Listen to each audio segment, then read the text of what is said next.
briefly talk about an opinion that I've decided that I have. Oh shit, dude. Are you And wait? I just decided Dane's this gonna 20 minutes ago, and I didn't really think very hard about it. So wait. Dane's gonna come out as a racist against someone. no, opinion. Yeah, a racist opinion. That's what you kept saying that a minute ago. You were like, guys, 20 Racist. minutes ago, I have a racist opinion that I came to, and I'm gonna just say it. That's not what I said. Come on, I'm just jerking your gherkin, dude. you're jerking me off. No, jerking your gherkin. My burqa. All right, you don't have to jerk my burqa off. That's actually hits a hate crime. So Wait, there's sequels to Scanners? yeah, they weren't made What? by David Cronenberger. So. Dude, look at this. Look at the poster for Scanners Part 3. It looks like he's like T-posing. Eee! Hell yeah, dude. Well, do you have an intro or what? Yeah, I have an intro. What is it? Okay. The intro will start right after this theme song.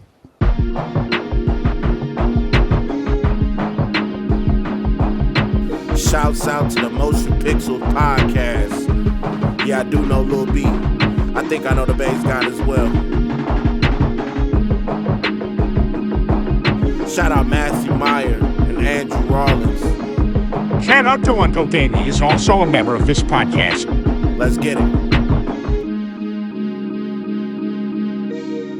Shout out everybody playing baseball. All right, sweet. Hell yeah. Nailed it. Easy. Got it. Got it in the freaking bag. All right, boys, we're back. This is, of course, the Mopapa, otherwise known as the Motion Pixels podcast. And yeah, I'm freaking August freaking Meyer, and then I'm joined by Uncle Dane, the movie hater. and Are we introducing ourselves again? Are we back on this? this is the new intro. In case Gus, y'all Gus always does this though. He thinks that everybody who's listening is like a first time listener. yeah, we have to introduce the newbies. I'm AI Like Peter episode Griffin. 1. Oh yeah, you're AI Peter. Yeah, you're AI Maddie This B. is AI Matt. AI Maybe Matt, maybe AI Matt will have already watched all the movies that we say we're gonna Well, watch. he can watch all of the movies in like 4.5 seconds. Yeah. Oh, that's true. He'll scan all of the internet and go. GPT, The greatest movie I've ever seen is I, Robot. Yeah, he'll good. Yeah, that's a good segue, Dane, because he'll scan them. Yeah. Good one. Get it? Get Yeah. it? Well, He's a scanner. We watched a little movie called Stranger Things for Boys, aka Scanners. A scanner darkly. Yeah, we watched. Well, this one was pretty dark. Actually, this is more of a scanner dorkly because it was like it was a big old sci-fi joint. And it was very dorky, I must Yeah. say. Yeah, but okay, so I liked Scanners, but the choice at the end for Jonah Hill's character to like kiss that lady who he was in love with the whole movie, and then they just kind of move their faces close to each other, and like they don't like you can tell it's like a CGI kiss. I thought that was like out of place and strange. You're mixing this movie up, Scanners, with Superbad, I think. Oh, you're 'Cause right. when he kisses Michael Cera at the end of the movie. No, you know what? I was mixing it up with Pineapple Express when Jonah Hill and Seth Rogen are about to kiss their blunts. They go to kiss their blunts full of weed, and weed wasn't decriminalized at that point, so they couldn't actually kiss their blunts, so they had to CGI it. Ah, Shit, really? Yeah. Wow. Matt, Yeah. Huh. Matt, ADHD, am I right? Yeah, dude. Gestures over to Gus. Huh, ADHD, huh? Dane thinks I have ADHD just because last time we were playing Valheim, he kept telling me how the game works, and I kept forgetting like immediately. Yeah, that's just playing games. And with you would Gus. just talk about random shit while walking around and not actually doing anything. Yeah, Dane would be working very hard on building out our base, and I would just be walking into the forest I'd be, getting killed by something. I'd be, playing the game, and he'd be running around and saying stuff, and then all of a sudden be like, "Oh, I died like 5 minutes ago to a goblin, and I didn't even say anything." Can you give me full iron armor again? Thanks. Yeah. No, dude, I had full troll armor. Yeah, we No, full then I- trolled you. Yeah, I got trolled. Yeah, I got trolled. I'm pretty sure that server's still up. Well, actually, it might be Shit. down now. I might have to restart. Actually, I want to hear about how Mistlands was. I mean, I thought it was awesome. I love the new Mistlands update. It was a lot of fun. Very challenging, which is what I liked about it. what did they add? Oh, they added a new biome, has a bunch of bugs and a bunch of mist, and new weapons and cool like build pieces that look like marble. So you can build a big marble castle. It makes it look like the tower that Sauron builds. So, well, actually, I don't know if he built that. Didn't they add like mounts? Like you can like ride a bunch of different shit now. Did they really? No. I mean, you I can s- ride. I think you can ride a lox, which is like a big, furry Yeah. mammoth. Was thing. that in before? Yeah, that was in before, but it's not very useful. Random generation terrain is not good for mounts, as Minecraft has taught us. I don't know if anybody in Minecraft actually fucking uses horses. There's horses in Minecraft? Exactly. There's been horses in Minecraft for like 4 or 5 years, probably more. But I thought, yeah, I guess people just fly around and shit instead. Right? Yeah, exactly. Like with random generation terrain, I feel like mounts is kind of hard thing to get right because there's no such thing as like roads. You have to make them. Yeah, well, where we're going, we won't need. We won't need roads, just like in the movie Back to the Future, and that movie came out in the same decade as Scanners. So that's my segue back into talking about Scanners.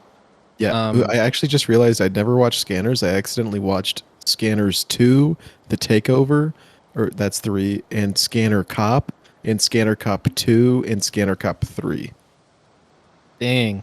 Yeah, the Scanners movie spawned a bunch of these really like kind of low budget like action schlock because it's like such an simple concept. I mean, like the movie's basically just about people who can psychopathically like hurt people or I don't know. They're like kind of like mind benders, but Yeah.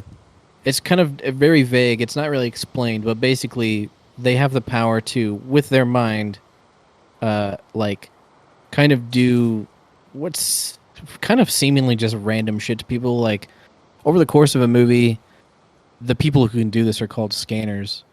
The people who are scanners, they scan people, which basically just means that they stare at them. And then when they stare at them long enough and concentrate and make like kind of like a strained face for long enough, the people that they're looking at will pass out. They'll catch on fire. They'll have a seizure. They'll have an aneurysm. And have a heart sometimes when the budget is big enough, their heads will explode. Yeah. The most famous scene from Scanners is probably one that everybody's at least seen the clip from, which is just like a scanner just explodes the guy's head. And it looks really funny because I even knew this before I saw the movie, but the way that they did that was they just put a double barrel shotgun behind the dummy's head and then just like pulled the trigger remotely. Really? Yeah, it's literally just an actual loaded double barrel shotgun blowing the back of that dummy's head off. Oh, that's awesome. Yeah, I mean, it looks like when you watch the movie. I mean, yeah, like you said, I think everybody has seen that scene because it's one of the gifs that comes up when you look up like mind blown gif. It's it's literally a guy's head popping, his mind being blown. Yes. And it's at the very beginning of the movie. It's like the I second think it's the scene. Yeah, it's second scene. It's the second scene. So Yeah. is this like a horror movie or? Yeah, it's like a horror mystery kind of like.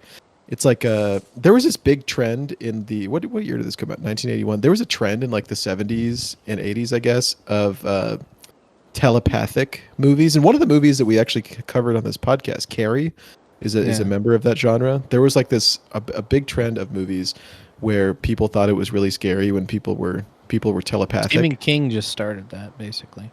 Yeah. And there's another really good movie called Deep Red. Have you guys seen that? It's a Italian giallo film. Mm-mm. I don't know which one came first, and I don't care to Google it because I don't give a shit.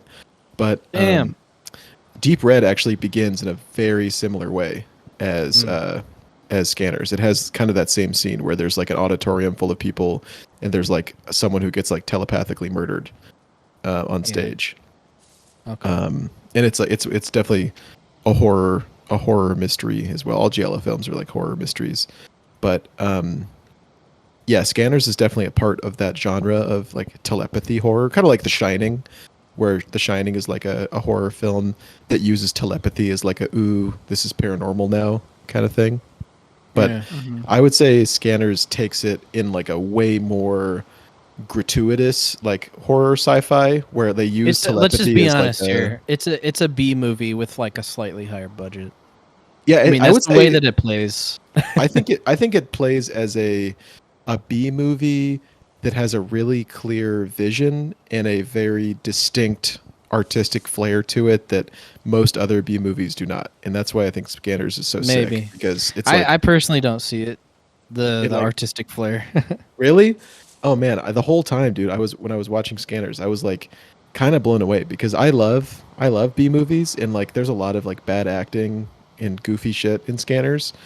But the music is so cool. It's like this very super synthy kind of like scary ambient stuff.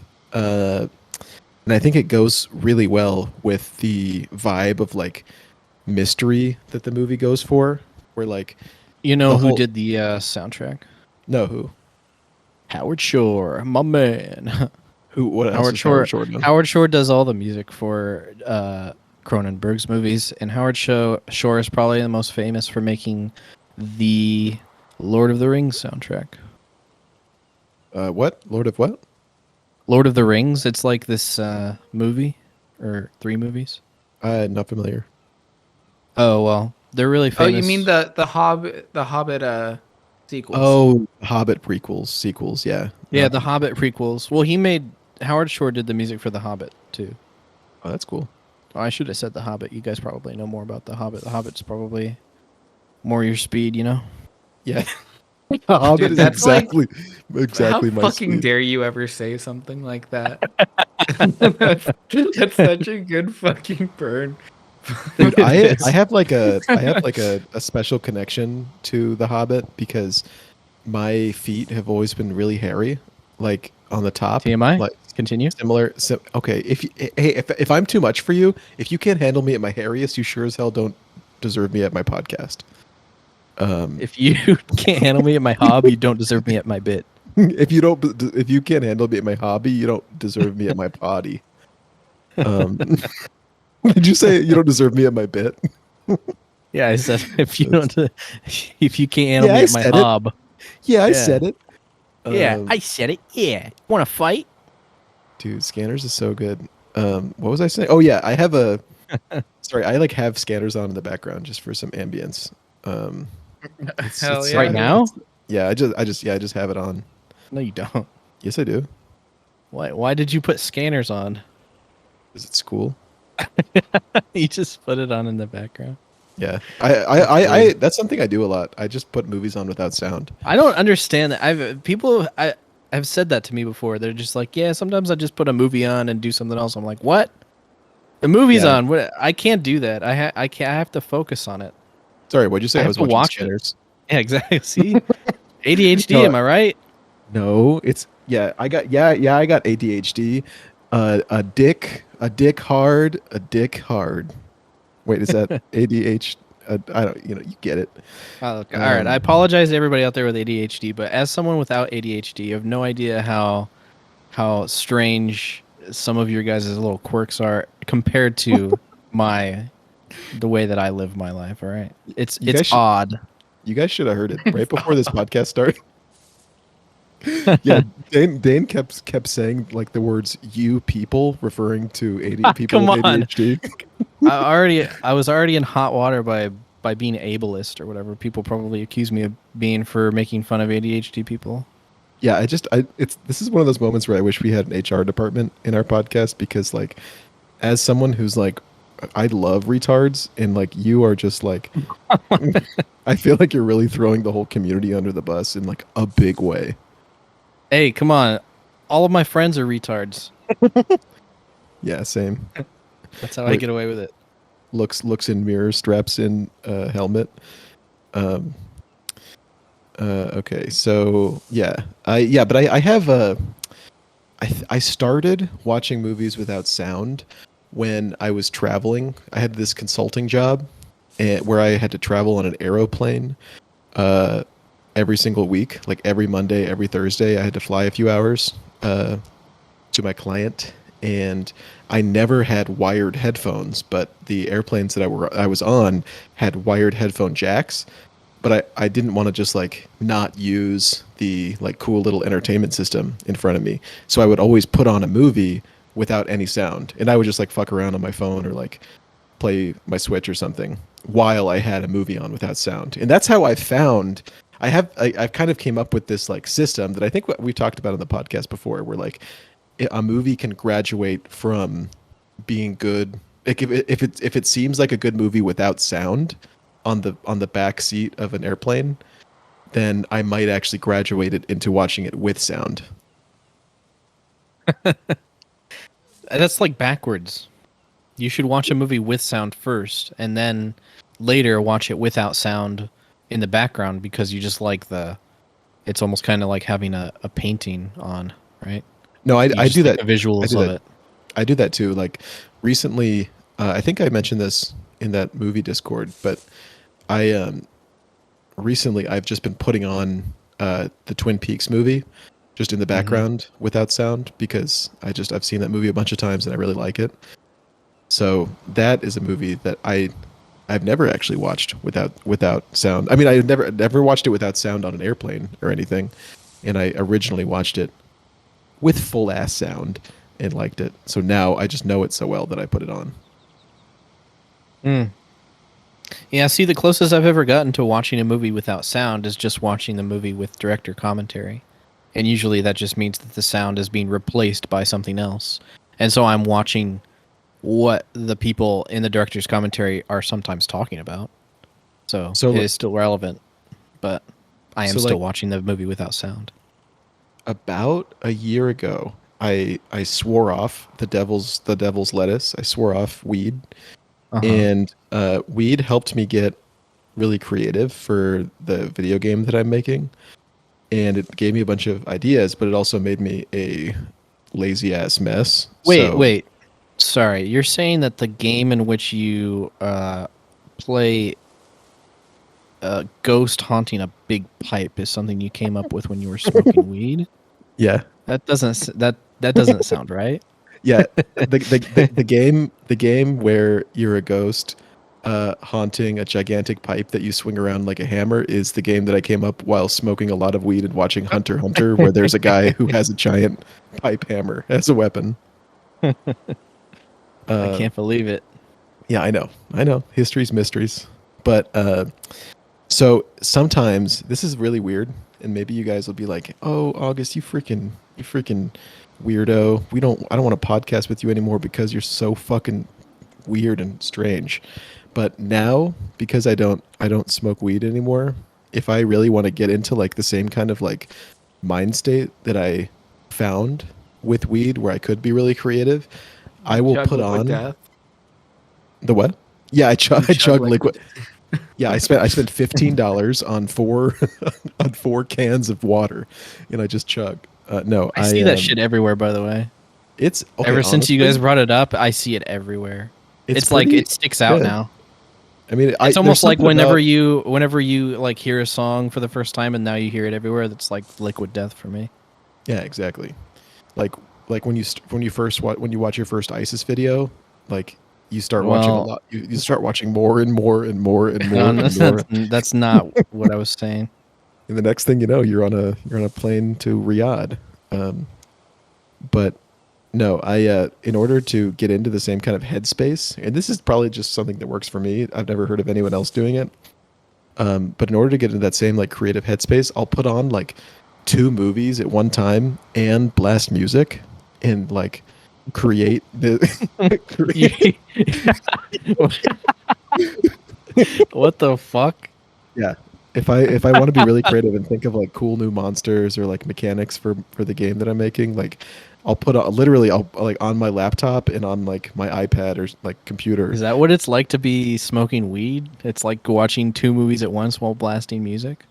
Yeah, that's I mean for me, One for um each eye. you know what I think it is? I think it like I think I have like a I'm a very like anxious person, and my Mhm. anxiety a lot of the times is kind of manifests itself by being very like sensitive sensorily. Like if I'm really anxious, like it's hard for me to look at like bright lights or like I get really irritable with like loud noises, bright lights, stuff like that.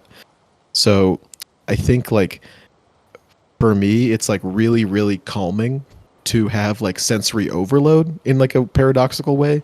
That's why I like shoegaze music where it's just like a big wall of sound because it helps me like quiet my mind. So when I do this weird thing where I put on like two different movies at once and loud music, like usually like shoegazy music that is just like a big wall of distorted sound, then I feel like my mind is like really, really, really clear and I'm able to just kind of siphon cool ideas in the same way that I would when I would just like get extremely high and sit in front of the TV and with my notebook and make drawings of cool monsters that I would later use in my game. Okay. Well, I suppose that would make sense theoretically Yeah. because it's like you're basically just creating white noise. Yeah. Mhm. Yeah, and it's kind of like the stuff I put on is usually stuff that like inspires me in some way. Like the kind of music that's a similar vibe that I'm going for, the kind of the kind of movies that like inspired me. Like I really like the Evangelion rebuilds. So like movies that I would do this with are like the Evangelion films or like Twin Peaks Fire Walk with Me because I want my game to be like weird, like a not that I'm trying to go for like a David Lynchy kind of feel, but I like his creativity and I like his movies have inspired me a lot. So like I'll do it with that. It's not I wouldn't just put on like You People, the Jonah Hill rom-com. No, with, I understand. like- You want yeah. you want the noise to also be relevant to your creativity. Yeah. And kind of what it is like when my mind is that clear, I can kind of like hone in on like one thing, one part of what I'm overloading my brain with. Like, for instance, if I put on like scanners and I put on like Twin Peaks Fire Walk with Me and then I blast some music while I'm in that like state of like sensory overwhelming, I can like just focus on what I'm seeing on the screen with scanners and just appreciate the visual aspects of it without trying to like take in every part of information that the movie has, which is like the soundtrack and the voices and the dialogue. Like I can just kind of look at the art from a purely visual standpoint because like for me like with the one really weird part about, and I'm sure this is like the same thing when you're making like videos or making movies, but like with making games, like one weird part about it is like when you are, for instance, like if you're like playing Call of Duty and you have your gun in your hand and you shoot it, there's like so many little things that happen when you do that. Like there's so many sounds, animations, and like uh, visual elements to just shooting a gun. But when you're making that game, like all of those are like different processes that you have to do and go through to like you have to go and do like the Foley and make the sounds. You have to map those sounds to the animation. You have to make the animation, make the art for everything that you're doing.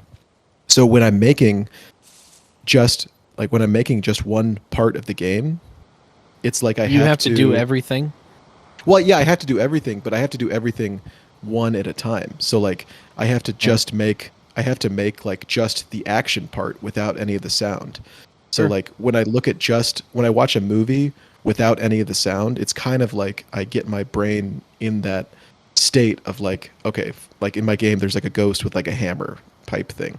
Like I can kind of imagine, okay, this hammer is swinging and it's making this motion, but right now it's just this motion and it doesn't have any sound, doesn't have any animation attached to it. So it kind of helps me like compartmentalize all of the parts, all of the pieces of the art that I eventually need to put together, but think about them all at one time. Okay. Yeah, that makes sense.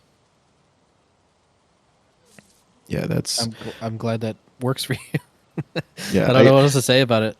I think everyone has like a method, you know what I mean, to their creativity. And I'm sure actually maybe that'd be a cool thing to talk about. Like what do you have like a weird process for making Uncle Dane videos? Cuz that's definitely an Not a art weird form. one. I Not a feel like weird mine one? is quite normal. Not a weird one. Just- Fuck you. It's pretty fucking normal, unlike yours. I don't know. Well, that's why I don't really. I've never really thought to bring it up because it's not something interesting, or at least not something that I find interesting. Literally, I drink tea, listen to music, and edit. And if the thing that I'm editing has music, then I'll turn the music off because I want to listen to music. And then I'll just edit it. But tea is like that's like a thing you do every time you have to have Well, tea. just because it's nice to have something to sip on, you know. It gets kind of monotonous, like hands wise, putting your hands in the same places and kind of doing very menial tasks. The having something hot to drink in particular is nice because there's like a time limit on when it's going to be good. So it's not like if I had like a glass of cold water or just even room temperature water. It's not the same because there's not really a time limit. So I don't really have a whole lot of incentive to take little tiny like minute breaks from like editing. So with something hot like coffee or tea, it's I think better for breaking up the monotony, making it easier to not get burned out. I think it's just a small thing, but it helps me personally. And I'm always, and also when the tea's out, that's like, oh, tea's out. Got to get up, walk over here, make tea. Like it actually gets me to stand up from my desk. So that's cool. It's like a you know, it's like a little timer, a tasty Yep. timer.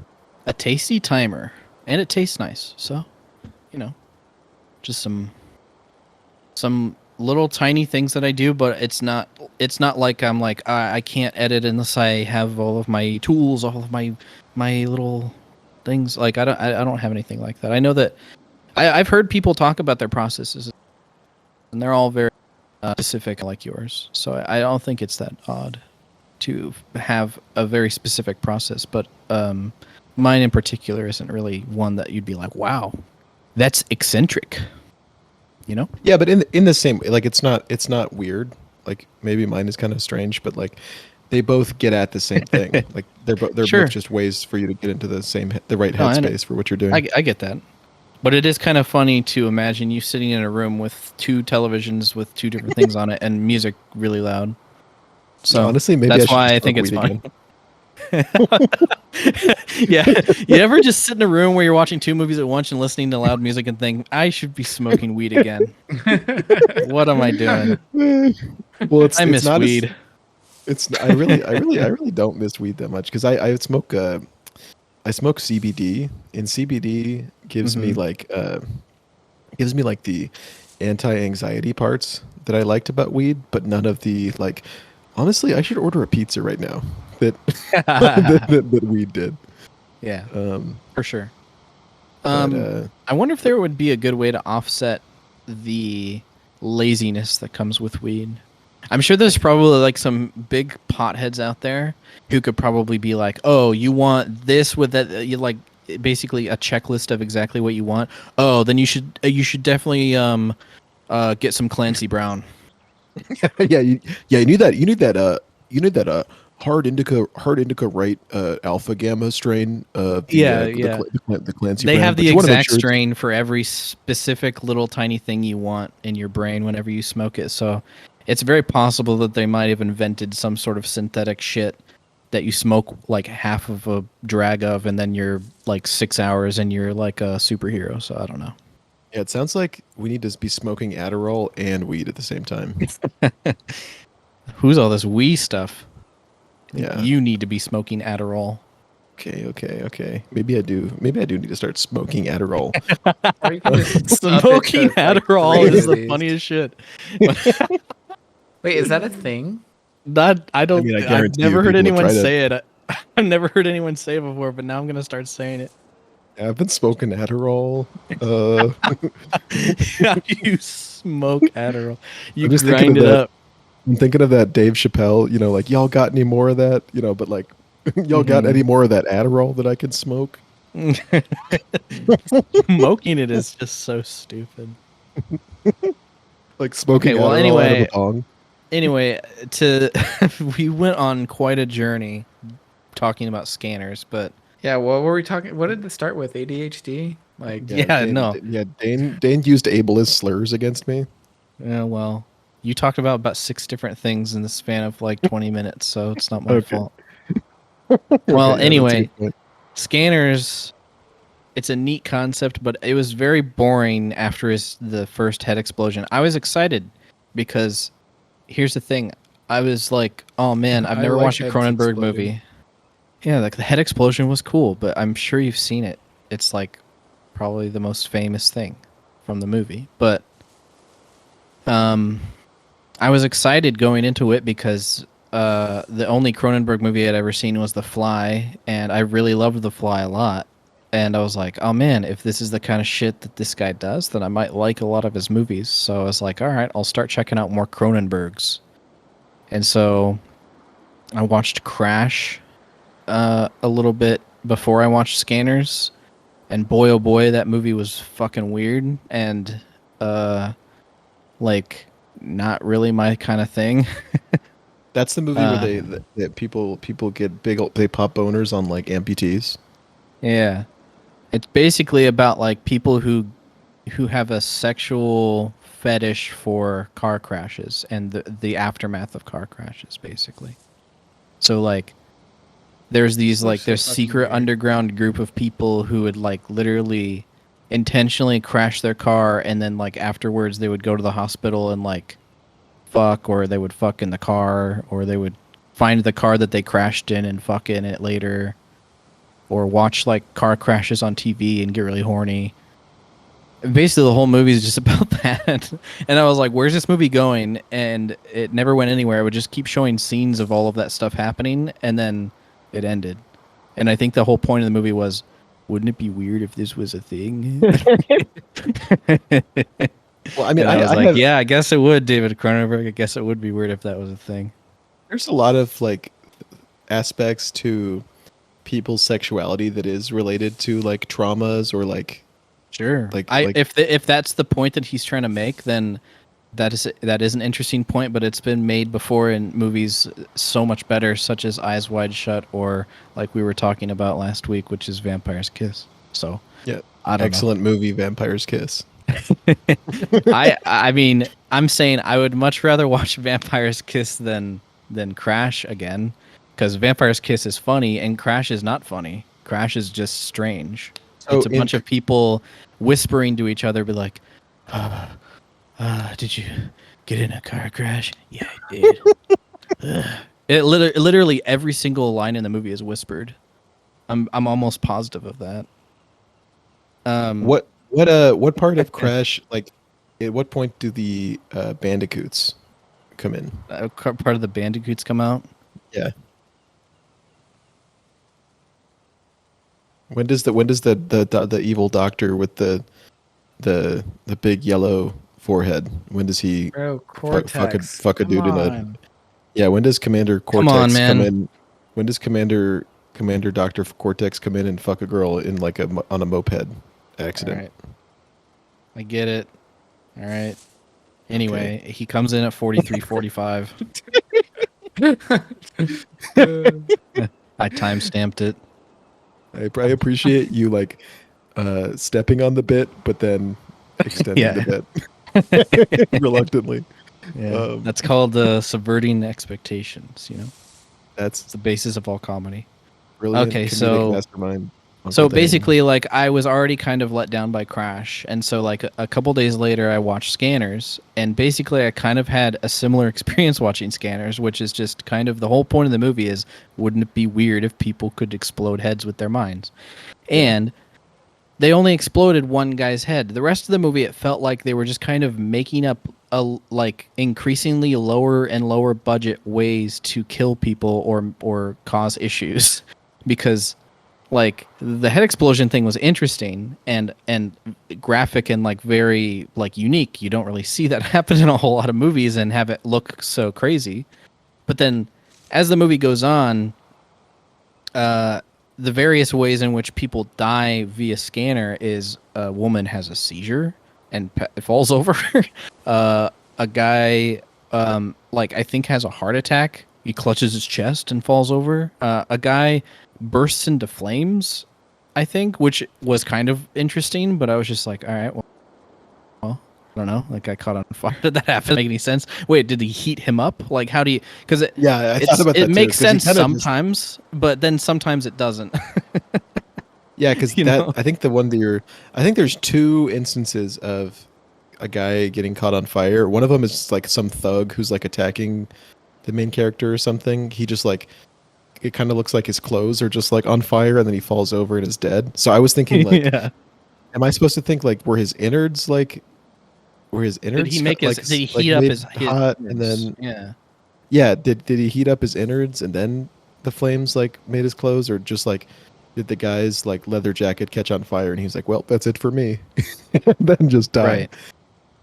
But then I don't at know, the end, there's also there's like two cool parts in the movie. I mean, I thought the whole movie was cool and interesting, honestly, but it definitely suffers from being a low budget film. And like you said, like it Yeah. would have been a way better movie if every single time someone killed, like a scanner killed somebody, it was as cool as the head explosion scene, which like spiritually it is. Like I feel like every time a scanner kills somebody in the movie, it's treated with the gravitas of like, oh my god, he exploded that guy's head.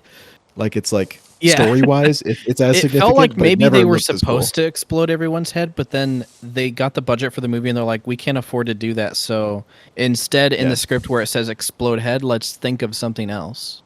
You know? Yeah, exactly. So there's really just like two really cool scanner scenes. There's the first scene or the second scene where the guy's head explodes, the gif. And then there's like the last scene where like the main character is fighting Yeah, the bad showdown. guy. Yeah, the showdown, which I think Scanner is battle. also I think Showdown is the name of one of the sequels as well. But yeah, the scanner battle at the end where like their veins are like popping out of their heads and bleeding, and Yeah, they're like, basically just having like a really intense staring contest where their heads are getting malformed. And I will say the practical effects on the last part, like where like basically like without cutting, like you could tell basically how they did it, but it still looked really good. Where like they basically had like a layer of like skin with like a tube running through his head over top of his regular head, and then kind of like blowing air into it so it like inflates. yeah, it looks really cool. I'm watching it right now. It looked good. Yeah, that part I was like, oh, okay, something's happening, because literally the entire movie, any conflict surrounds a scanner. Every single, like, there is no real other conflict besides a scanner shows up or somebody with a shot. Like, literally every bad guy in the movie shows up with a shotgun and tries to shoot a scanner, and the scanner just kind of scans them to death. So is a scanner like an alien or? No, a A scanner scanner's just a is, person with like telepathic abilities, basically. But why are they doing this? because there's I don't know. basically there's so There's a scanners are just conspiracy. like, yeah, it's kind of a, that's what I liked about it, and I thought was a cool Yeah, unintentional that plot was tie- interesting. There was a cool like tie-in between the two movies that we watched this week, Mothman Prophecies and Scanners. Is like both of those movies deal directly with like classic conspiracy theory shit, where Scanners is like about this like underground consortium of telepathics who's like using like some like big pharma plot to create like more telepaths or something. And then Mothman Prophecies Mothman Prophecies is straight up just like, I think it was even written by like a dude whose specialty is like hardcore conspiracy theories. and we can talk about that later. But that I thought was a cool theme between the two movies. Was like both of them itched my.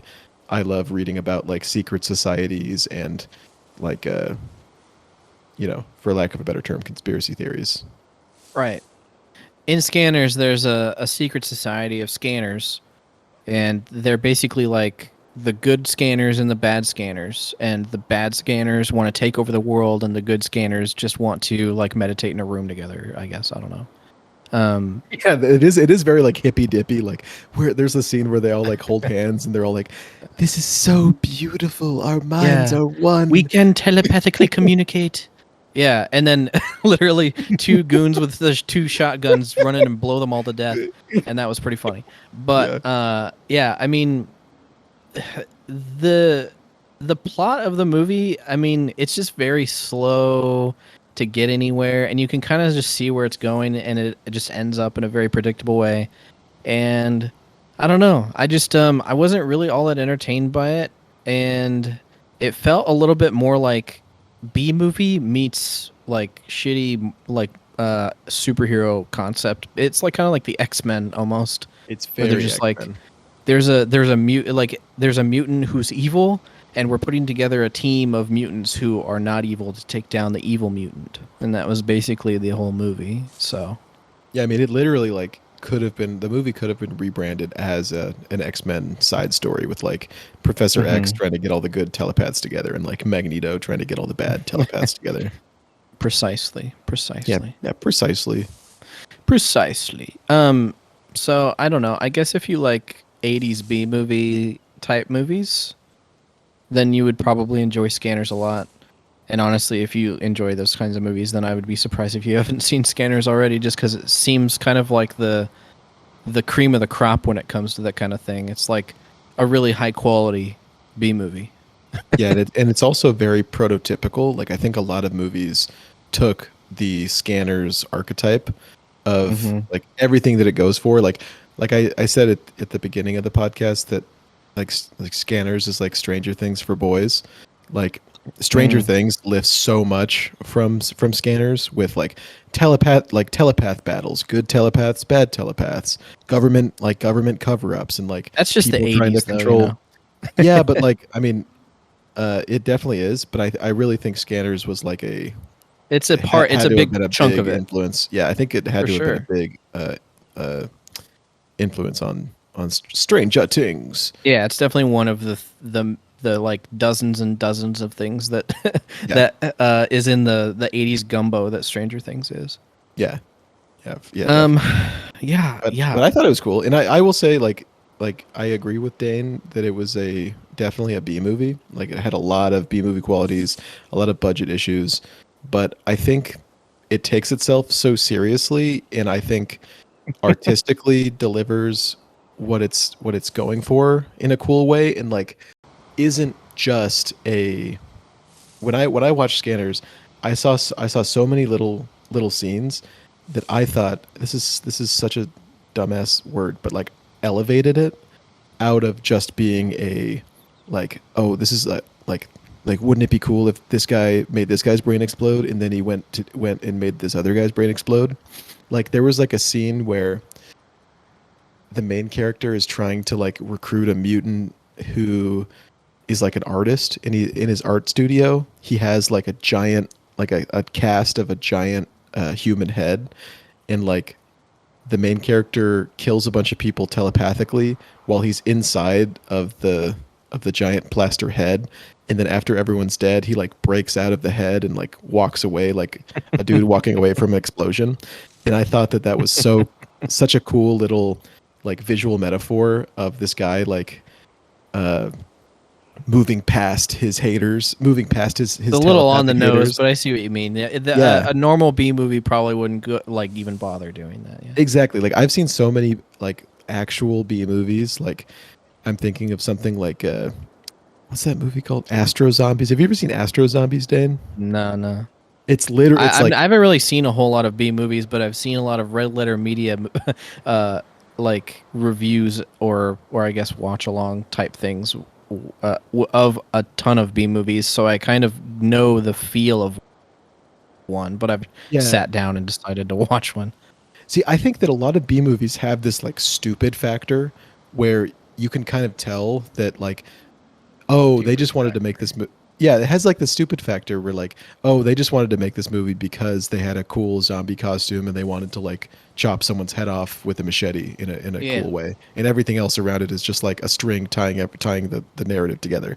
But I think Scanners added a cool sense of mystery where not everything is explained, had a cool concept that is more intricate than the typical B movie, and of course I think the effects were a lot better than your typical B movie. Yeah. So I really liked it. I thought it was a really good recommendation. It's like a B+ movie. It was a B. Yeah, it's a B+ movie. I think for this week I'm gonna recommend. Can we do that right now? Or we're not I doing thought it you this said week. we weren't going to do that. Yet. Edit Next this week part we'll out. just talk. Well, next week we'll just talk about whatever we did, or Okay. saw, or played. Okay. How about Okay. Yeah, so that's a Scanners Darkly, ladies and germs. that? Yeah, and there's a billion sequels, so Yeah, go watch all of those. and spin-offs, and yeah, I mean, that's kind of like the type of. I feel like a bunch of people who do make B movies probably saw Scanners and was like, I want to make that now, and so they license the IP and they're like making their own version of it. Basically, that's what a lot of these movies seem like they are. Yeah, it's like our Warhammer Goblin concept. Refresh my memory on that. Bro, The Warhammer Goblin. yeah, we were talking about how Warhammer will license their IP extremely granularly. Like a developer can just be like, "Hey, I have a good concept for like the fucking giant spider mech from Warhammer. I'm gonna make a game. I want to make a game with the giant spider mech." And Warhammer Games Workshop will be like, "Okay, here's the license. Give us, $20,000 or whatever. Here's a license for giant spider mech. You can only use giant spider mech in your game, or anything else that you want to also pay us for. But you don't have to get a license to the entire universe to make a Warhammer game." So we were joking on a podcast a while ago that it'd be funny to have to make a game just called Warhammer Goblin that's just about one goblin from And Warhammer. not even multiple. Just Yeah. it. Just a goblin and has nothing to do with Warhammer. It just uses a goblin. Yeah, I don't remember you guys talking about this. That must have been years ago. Yeah. Yeah. I'm sure an avid listener can dig that up. That was episode 4249. Beep boop. All right, well, let's talk about Mothman Prophecies, which is the one that you recommended we watch. Mothman Prophecies. Yeah, so basically I went down a really great rabbit hole where my little brother recommended this like AM radio show called Coast to Coast AM that's like this like super long running conspiracy theory radio show where people just call in and be like, "Yeah, I saw a flying saucer over my farm in Colorado." I saw the Loch Ness Monster. He was in my backyard's pool. Yeah, and then the host will be like, "Wow, that's really interesting. Tell us more about that. I know Dr. Hoover B. Jenkins of the University of Colorado has done a lot of research into Bigfoot sightings in that area. Maybe you can tell us more about how this ties into Bigfoot." And then some scientist will come on and just talk about like how Bigfoot definitely has something to do with the UFO sightings in an area. And it's just like it's kind of what's interesting about that show to me is like it's a show of people who are really just so in the shit and are like way past being conspiracy pilled, and they're just like the guys who show up to Bigfoot conventions and like have a lot to say. They're you know what I mean? Like Sure, yeah. they're just actual enthusiasts, not It's just like guys it's like a memeing. really interesting to me. I look at stuff like that and I think like this is a really interesting like way to study the extremities of confirmation bias, like as a Totally. psychological phenomenon. Because like that's literally all that they're doing is just like, all right, give me any scenario and I can basically word it or like edit it in a way that makes my beliefs like still valid. You know? Yeah, exactly. And a funny part of listening to the show is like everyone who calls in, like every expert will call in and talk about how big of a skeptic they are, except for what they're talking about, except for like the like alien abduction story. Yeah, that they're I don't about to usually say. believe in anything like this except for this thing that I saw. Yeah. Yeah, exactly. So I mean, it's honestly really cool. And I believe some of it. Some of it is definitely bullshit. I definitely believe some weird stuff is out there, but I would definitely recommend if anyone is curious to check out Coast to Coast AM. It is a neat thing that exists. But on this show, one of the like quote unquote scientists who called in kept talking about how good of a movie the Mothman Prophecies was and how realistic it was. So I was like, okay, this sounds perfect for a recommendation of a weird movie for the podcast. Okay. So, That's funny to know. Yeah, yeah. So the Mothman Prophecies is a movie starring Richard Gere and some other people I don't remember. Laura Linney Laura Linney. Yeah, Laura Linney. And it's actually I felt of pretty good- Ozark fame, yeah, of Ozark fame, and Richard Gere of having a gerbil in his anus. of fame. Congo fame. Has anyone seen Congo? No, but I've heard There's a talking ape movie called Congo that Laura Linney's in. I Richard Gere. saw a video about it from one of the YouTubers that I watch, Adam Plays or whatever. Yeah. Anyway, Laura Linney's been a big part of my life recently. I didn't even know who the fuck this lady was until I saw Ozark. So, Yeah, Dane's a real. Wait, when Lynn did you nut. watch Ozark? like a year ago. I haven't watched the last season though, so don't spoil it. How did I miss this? I was trying to convince you to watch it like a long You time did. ago. You did Did I s- convince me. Oh shit! I didn't know that. Hell yeah. Go So I me. did. Fuck yeah. Yeah. Good job, man. Good job, dude. Congratulations. Taking Anyway, the Laura, dog. Laura Linney from Ozark, that character is in Mothman Prophecies. It's actually What the Ozark's fuck? actually a spin-off of Mothman Prophecies. Yeah, Laura Linney, and the funny part too that ties it all together is that Laura Linney actually plays a talking gorilla in the Mothman Prophecies. Yeah, it's all part of the shared universe, the Linneyverse as they call it. the Lindsay you. Yeah, so the Mothman Prophecies is a movie starring Richard Gere and Laura Linney, about a Washington Post journalist who is investigating weird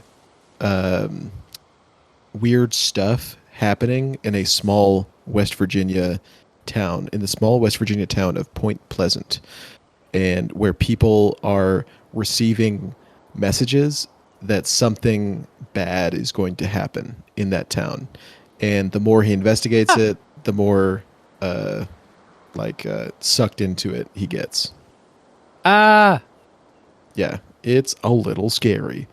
But the movie is called The Mothman Prophecies because at the very beginning of the movie, Richard Gere's wife is driving. First, they start like engaging in the physical act of love in a closet, and then on their way home from that closet, his wife runs into Mothman. there was a house though. There wasn't just a closet. Yeah, that's true. There was a house enclosing the closet, but Yeah, they're the closet was one of the places that you could be in the house. Yeah, I mean, they might have made whoopee in all sorts of places in the house, but we are just Made whoopies. The worst way to say that. I'd much rather you say fucking or something than made whoopee. Yeah, he sticks his meat, meat rocket into her hot Thank you. That's pocket, so much better. Thank you. in a closet, and I'm sure they did it in all sorts of other rooms, in all sorts of other holes. We're not really told, okay. Go on. But, Keep going. Yeah, so they're doing it in a closet, and then they drive home from the house that the closet was in. And on their drive home, his wife runs into Mothman. Like, she gets into a car accident because she like hits Mothman, and That's rude. but It does kind of look like that has happened, but isn't that what happened? technically, I don't think that she ran down Mothman with her car. I think Mothman just jump scared her.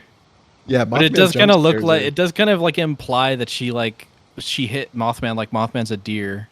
Oh, Yeah, I mean, like basi- that'd be so unfortunate to happen. Like, can you imagine like hitting Bigfoot and then like no Yeah. one's gonna believe that shit. but no, Yeah. but what happens is so she hits Mothman with her car, but because she kills him, she has to become Mothman. It's kind of like a No, Santa no, no, Claus. no, no. It's like a Santa Claus situation. No, Oh, okay. that doesn't happen. So yeah, so she hits Mothman with her car, or like Mothman scares her while she's driving, and she gets killed somehow. Well, Oh wait, it's wait, kind of you're a- you're brushing shit. over exactly how Yeah. she dies. Yeah, so basically, basically she gets it. She's in the hospital, and because Mothman made her get into a car accident during the testing for her injuries for the car accident, the doctors find a tumor. They find a tumor in her Mothman head. gave her cancer. Yeah, Mothman like gives her like all of a sudden she has like a brain All tumor. of a sudden, just I hit Mothman and now I have cancer. Yeah, and then Uh, she dies not from her injuries from the No. car accident, but from the cancer in her brain that Although Mothman I was already uncovered. laughing even before I found out she had cancer for no reason. I was already laughing because she basically like was going 20 miles an hour when she hit Mothman. She like swerved off, kind of like hit a pole or something, and like neither of them are really injured, but for some reason she like hits her head on the window, which makes kind of Yeah. a crack, doesn't even break it, and she's just laying there slumped over. I was like, wait a minute, don't tell me she fucking died from that. Because for the longest they're in the car, Richard Gere is basically like for like almost a full minute, like, wake up, wife, wake up. She's like not waking up. She looks fucking dead. She's not even like groaning or like moving around. She's just like out cold. It just looked so funny because like basically like the car accident was basically a fender bender, like nothing really happened. And Yeah, she just it spins looked out. like she just fucking straight up died from bonking her head on on like a glass window.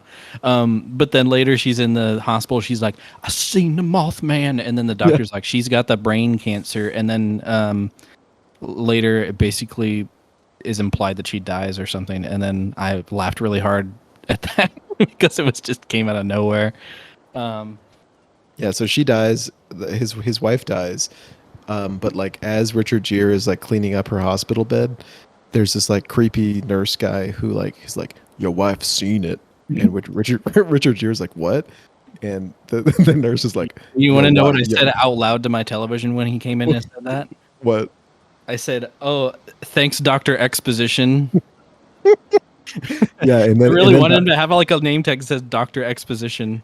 yeah, and then Nurse Exposition disappears spookily, and Yeah, Richard like a Gere, creepy like- pasta. And then I turned around and then he was gone. yeah, and then Richard Gere like opens up a notebook that she had by her bed, and there's all And these it's all like of the scary Stranger drawings. Things. Yeah, there's all the Stranger Things like Mike's drawings of It's the Not Mike, whatever. the Gorgagongan. yeah, there's like all these Demogorgon. scary drawings of like a being with wings and big red eyes, and then a part of the movie that I thought was neat was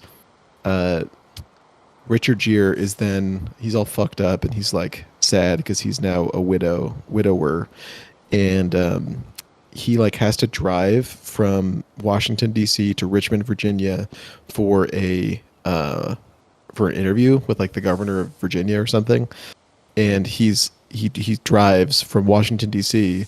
but then he like blacks out while he's driving or something, and then he wakes up and he's in West Virginia that same night, like 400 miles away, and he's like looking at a map and he's like, there's no way that I could have driven like in a couple of hours 400 miles. Like I would have had to be driving like 150 miles an hour to get here. So he just like ends up in West Virginia. Teleports.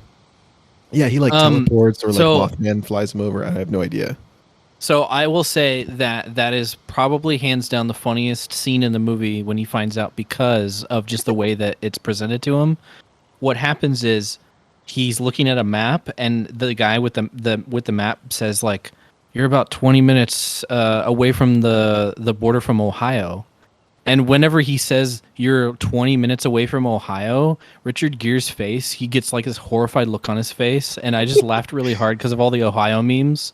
Where, where I was like, Richard Gere, he was like, oh, fuck. Ohio? Oh my god, that was close. I almost ended up in fucking Ohio. Oh man, like he clutches his chest. Because it literally was not made clear at all why he was confused, because I didn't even know where he was supposed to be going. And then he was just like got out of his car and he's just like, "Where am I?" I was like, "Wait, how come you?" I thought you like, what is this scene? What am I even watching? Very poorly communicated. So it made that so much funnier to me. And then he finds out that he's like not in Ohio, thank God. He's in West Virginia, and he like goes up to this house and like knocks on the door to like get some help. And the guy points a gun at him and is like, "Dude, get off my fucking lawn." And Richard Gere's like, "What?" And then the guy is like, "You've been at my door every night at 2:30 a.m. for the past like 3 nights. Like get out of here." And then the guy calls the cops, and the cops is Laura Linney. And they tell Laura Linney about it. And Richard Gere's like, no, I didn't. This is my first time here. And Yeah, creepy. Okay, so we're already like 30, 40 minutes into the movie. You've explained literally every plot beat. Are we going to just go through the whole movie? Because we don't have to do that. Just explain kind of the gist of what the movie is about. You know, yeah, I thought it was cool. I thought all these parts were cool. That so you thought every single part of the movie was cool because that's what you've been doing. Yeah. All right. So you liked the movie. Yeah, I liked it. What about the movie? You don't have to explain every scene that you liked. What, just in general, but what did you like about it? Well, I thought it was. I mean, it was a little stupid, but okay. But I liked that it like pretty much answered no questions that the movie presents. Like, yes, there's like kind of an overarching arc of like, is something bad gonna happen in this town? But a lot of the like things that are happening and the way they're communicated, like the Mothman stuff and the other mysterious things that are happening, like you never really find out what was behind those. And there's like a line later in the movie where like the guy Richard Gere is like looking for answers, and the guy he's looking for answers with is like, yeah, some things we're not allowed to know the answers for. And I thought that was a cool concept. It was kind of like a Lovecraftian, like the human mind cannot handle some things, so some things you just can't explain.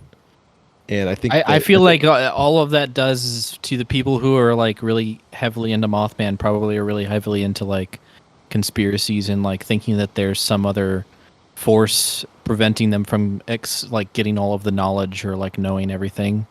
And the way that is worded kind of appeals to that kind of like conspiracy brain, because you're saying some things you're not allowed to know, implying that there's some sort of rule imposed by some higher power or some, group. Yeah. Yes. Yeah. No, Pretty totally. insane. But at the same time, it's like I understand. I theoretically would like that if it didn't pander so hard to a type of person that I just don't like empathize with at all. Like people who, go like really like hardcore in conspiracy theories and like kind of get really paranoid about all that stuff. Like I've never really been that kind of person, and I think that there's so many different ways to explain things that you don't know. And I understand the need for like pursuing knowledge of things that you don't understand. But you eventually do hit a wall where you're like, well, there's just some things that we just don't understand. And that's a great thing to make a movie about. But doing it in this way is just so hacky and cheesy. I just couldn't get into it. You thought Mothman Prophecies was hacky and cheesy? I'll tell you this, and I'm not even exaggerating. It's probably one of the worst movies I've ever seen. I'm not even kidding. That's so awesome. That's so awesome. And here's the thing.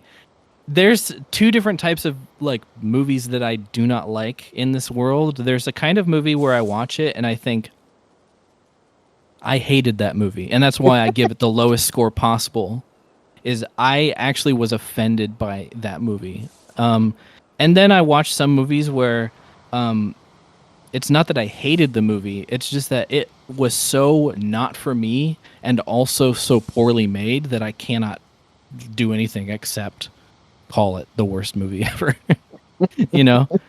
So Yeah. that was the second one is what this is. This is not a movie that I hate because I did think it was funny. But in such a way where it's just like I'm not even really enjoying how funny it is. It's just kind of like, wow, this movie is really that bad. And I'm laughing at the absurdity that it was even made. I mean, like I looked up just because I was curious the budget. $30 million. Oh wow. Can you believe that? I mean, you watched it. Yeah. What about the movie needed $30 million besides maybe the bridge part? And Yeah, even that part was kind of like shot It was- in a way where like there was very minimal effects, you know? I would say that the bridge part was the worst part of the movie. Yeah. I Yeah. I liked a lot of the mystery stuff, and I liked the I kind of liked the Wikipedia hole that the movie got me to go down after, like reading about like Indrid Cold. Did you like remember that part? No. I must have tuned out. What is Okay, that? yeah. Well, we'll Yeah, so- describe it because I don't know what the word is. What is that? Oh, Indrid Cold is the name of the guy that kept like calling Richard Gere on the phone. Oh, the guy, the creepy phone caller. Yeah, the creepypasta, the guy. I on thought the that was other end of Mothman the whole creepypasta. time. I Yeah, didn't realize that was a separate guy. I thought that was literally Mothman calling him. Yeah, I mean the movie's not very well explained for like No. what is actually happening. Like Mothman is like plays a part in it, but no one knows what the fuck Mothman is, and like you never see Mothman. It's very you never vague. See anything. You never see anything. Basically, in the movie. Mothman is just a bad omen. It's Yeah, like it's just a bad omen. Yeah, I mean that's what it is basically. And I kind of already knew generally what Mothman was like on the very surface level, just because I had played Fallout 76. Yeah, I was waiting to say that. Like, Yeah. I was wondering if either of you. It's just that remembered it takes Mothman place. from that. It takes place. I mean, you can go and visit Point Pleasant in the game, and there's like a Mothman cult, and like they kind of weave in like the lore of Point Pleasant into their own kind of story, but they take it in such a different direction that like a lot of that's I for example, I didn't even know that Mothman was like a quote unquote bad omen character. I thought Mothman was like a cryptid. You know what I mean? Yeah, I mean, me too. it is a cryptid. It is a cryptid, but I thought it was more of like a physical, like a guy, a literal like Bigfootish kind of character, not like a kind of otherworldly thing. I didn't. Yeah, know that's that. yeah. I also my only knowledge of Mothman before watching the Mothman Prophecies was of Fallout 76 and like seeing Mothman. Like I found Mothman one time when I was by like a lighthouse or something. And Yeah. he's literally like a giant radioactive moth that's like Yeah. the size of a man. He looks cool in the game. Yeah, yeah, he definitely does. But He you're right, doesn't really appear in the movie ever.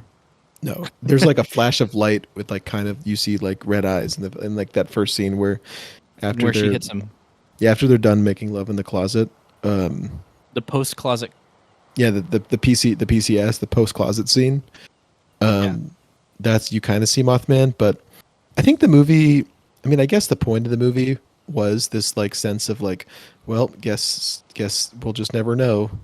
Like it is the whole movie kind of was was kind of an unsolved. It was kind of a mysteries. huge waste of time. After the movie, I was just like, well, like, I don't know. That was just a bad movie. I just don't know how to explain it. Also, there were just little tiny things about the movie that I just didn't like. Like, first of all, I'm not really big into like creepypastas. Never have, never been. And the freaking Really? movie basically is just a big creepypasta. So I think that's right why I off the liked it bat, so much because I've always loved creepypastas like Ted the Caver, like all. Yeah, no. Also, oh, I love that. Stuff. Never got into that. A ton of my friends are totally into that stuff, but yeah, and it kind of played a lot like a soap opera. Like it's edited a lot like a soap opera.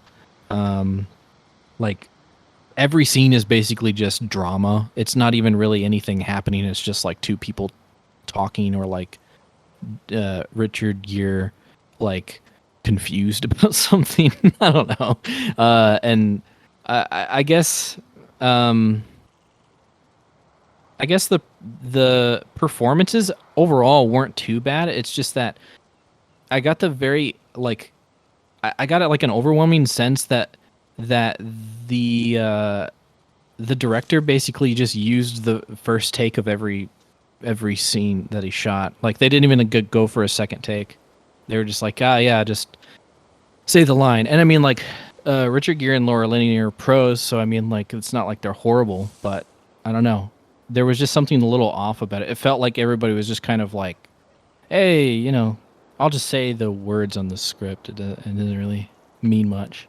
I don't know. There wasn't a whole lot of emotion in the drama. It doesn't make any sense. Yeah, and I think one problem I had with the movie was there is like a weird romance subplot between Laura Linney and Richard Gere that is like never really developed. It's just kind of like assumed at the end of the movie, like, well, we're in love now, Richard, so you should come to my house for Christmas. And he's like, well, like, I guess I will. And then like I don't know. I felt like that was like shoehorned in. Probably that felt like something Shoehorned in was, like, because like that's what's expected. yeah, I when feel like there's that was two like a female and male co-stars. Yeah, I feel like the movie would have been stronger if that wasn't a part of it, because I felt like it was. I felt Well, like it they was weren't just really strange. like they were kind of like opposite character. Like they weren't really similar in any way. Like she's like kind of like a small town like police officer who like kind of just like no nonsense, like no sense of humor kind of person. And then he's like, not that he has a sense of humor. Nobody in the movie has a sense of humor, but he's like a stuck-up kind of like pompous guy. They just didn't really seem like they got along. There's no chemistry. They just kind of That's are basically around each other. yeah. In so many words, there was no chemistry between those characters, and so the forced little thing at the end was just laughable. It's just like, oh, they just had to put that in there because that's just what you do, at the end of a movie. Yeah, and Which I whatever. I also felt like the plot with the wife, like you said, was like laughable. Like I felt like it was not. Definitely. I felt like it was not really expanded upon, and it was basically just like an excuse to make Richard Gere already a little like unhinged and crazy, because throughout the movie, as he gets, it's kind of like a movie about conspiracy theories and how they make you feel. So like throughout the movie, as he's going down the rabbit hole of like, well, what the fuck is happening with all these like weird prophecies people are getting, he just becomes like crazy. And I guess it's kind of like a catalyst for all of that, but the way it's played, like I just feel like it's not developed enough, and we as an audience are kind of expected to be like, oh, they were really in love, weren't they? So Richard Gere must be really fucked up because they were so in love. But like really we only see the wife for like 2 minutes at the beginning of the movie, and then there's like a weird subplot at the end or near the end where like the wife like comes back to life and is like walking around the town of Point Pleasant like asking about Richard Gere, and then Richard Gere is like The actor, yeah. looking for her, and then Laura Linney's like, no, that's not your wife, you're crazy, and Richard Gere's like, oh, I'm not fucking crazy, and then like blows up and, I don't know. He blows up. Yeah. He blows up like scanners and just explodes. Yeah. But yeah, I liked the parts of the movie I liked where I liked the fact that it was a movie about conspiracy theories, because I don't think that there's a lot of movies like that.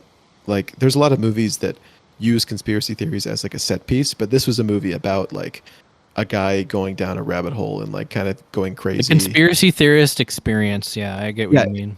Yeah, it was a conspiracy. Like there was a lot. There's a lot of like googling, and like there was laughable scenes where he's like, he goes to a web page where he finds a word that he recognizes, and then the brown note plays, which the soundtrack was horrible. It was basically just low humming, and occasionally it would just ramp up when anything mildly creepy happens. But yeah, they would just blast the brown note whenever anything happened. I would shit my pants because of the brown note playing. And yeah, there was just so many scenes where he was just like looking at a computer and he like Googles something. He was like, "Oh my god!" And then the camera, he like stands up from his computer. Holy fuck! Yeah, Like, there's and I'm watching. I'm like, "What? Do something! Where's Mothman?" I watched it thinking that it was gonna be more like a monster movie. I don't know why. And I think Where's maybe that's Mothman? no. That's literally like halfway through the movie. I was just like, "Where the fuck is Mothman? Like, where? What's going on?" And then they just never show Mothman. And then I find out that like Mothman's just a concept. He's not even like a thing. It's just like, yeah, whenever something bad happens, Mothman did it. Or something along those lines. I know that it's not literally that, but yeah, it's like It's basically like he's a troublemaker, and like he doesn't actually show up and do anything. He just Oh, that if you Mothman. see Mothman, something bad will happen. It's kind of like The Ring, except like it not as cool because there's not a girl that comes out of the TV. It's just like a little red-eyed creepypasta picture that you'd see on 4chan in 2006. Yeah, exactly. Pops up in front of you, and you're like, "Oh, tomorrow you're gonna fall down." Yeah.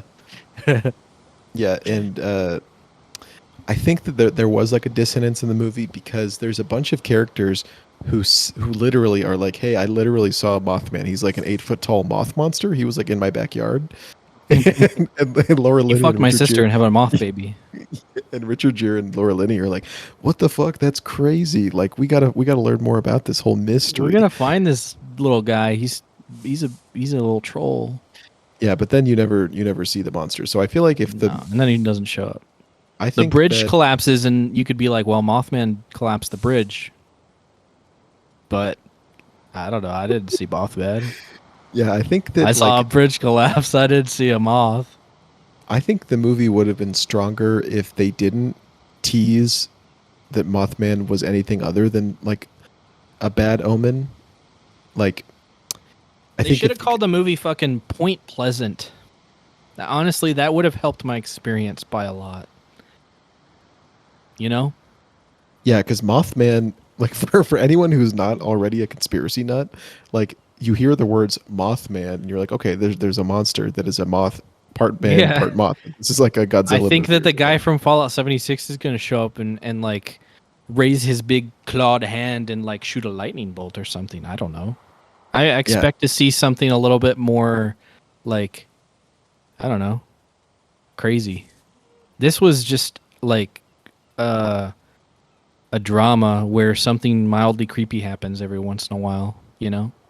And I just didn't enjoy it. Yeah, I think I enjoyed it, but like I said, for the aspects of the movie that were, I really like when movies like give you a mystery and then like leave a lot of the mysterious parts still a mystery. Like I like the feeling of like it's kind of like a spooky feeling when like you don't really know how stuff happened. Like I love the feeling that I get when after a movie ends, I immediately pull out my phone and look at the Wikipedia and expand the plot section. yeah, I mean I like I like when And being sarcastic. That's usually a sign that the movie didn't do its job.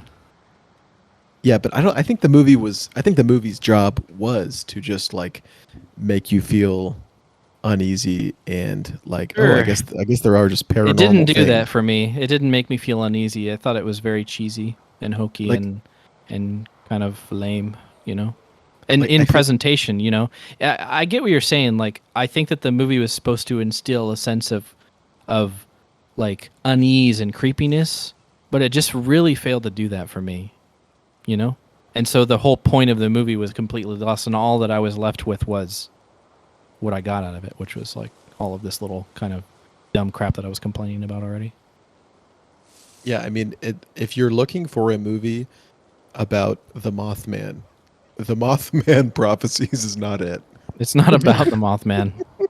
It's about his prophecies.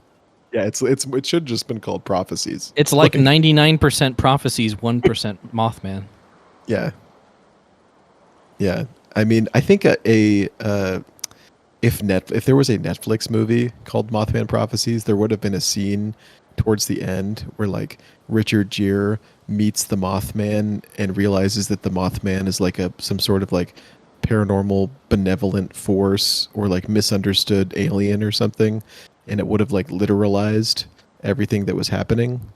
But I think I appreciate that in the Mothman Prophecies there was just like a nope, you can't understand this, and then Richard Gere just bashes his head against it the whole movie. And I think that there was a lot of stupid parts. I thought the bridge collapse at the end didn't look good, like was not filmed good, and it just felt like the director wasn't prepared to direct like a disaster scene, because it was more just like it kind of felt like a I didn't really understand what was happening, and also I thought it was very funny that Richard Gere knew that the bridge was going to collapse, so he runs onto the bridge.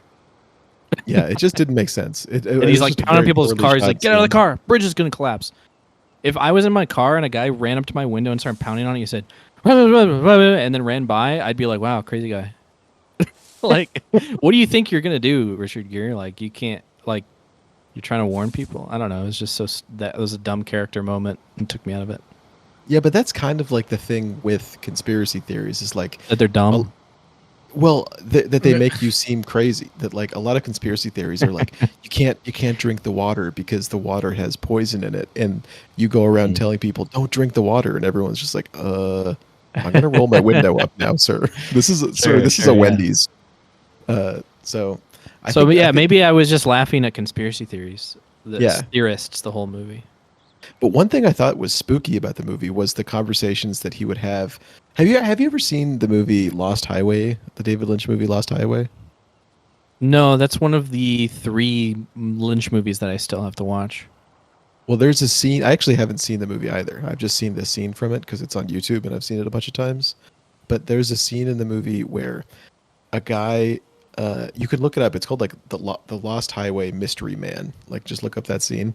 And there's a scene where a guy's at a party and the music's going, and then he sees this like short old guy with like dyed black hair walking towards him from across the party, and then all of a sudden the music stops and the old guy is just like staring at him and smiling, and he's like talking to him, acting as if he knows him and is familiar with him. And he's like, I forget what the main character's name is, but he's like, it's good to see you again, James. And James, or whatever his name is like, oh, I don't know you. Like, have we met before? And then the mystery man is like, yes, we met at your house. Don't you remember? And then James is like, what? You're crazy, man. And then the mystery man is like, call me. And James is like, what? And the mystery man like pulls out his phone and he's like, I'm at your house right now. And James is like, what are you talking about? Because they're obviously not at his house. They're at some party. And the mystery man's like, call your house right now, James. And he does. He dials his number and calls it. And then the mystery man picks up the phone on the other end and is like, hi, James, I'm at your house. What the fuck? Yeah. And then James is like, how the fuck, like, what the fuck is happening? And then the mystery man is like, give me back my phone. And then like from the other end, like for the other end of the phone call, and then James like gives the guy back his phone, and you can hear both the mystery man at the party and the mystery man who's the same guy on the other end of the call like laughing. And I think it's a really I can tell Dane's laughing, so he just thinks it's funny, but maybe that's the disconnect. The way you're describing it makes it sound funny, but I don't know. Maybe there's something about it that makes it scarier. That's not scary the way you're describing it. That just sounds funny. Yeah, I'm at your house. Call your house. And then he calls his house. And the guy's like, hello. I'm at your house.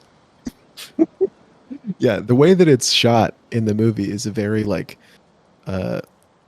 it gives you this very uneasy sense of like it's like you're looking at something, but the thing you're looking at is not what it seems. Like it gives you this uneasy sense of like, I don't know what's happening right now, because like the assumptions that I'm making about where I am right now are untrue.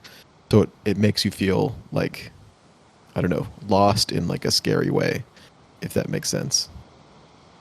Yeah, it makes sense. Yeah, you should check out that scene because it scares me.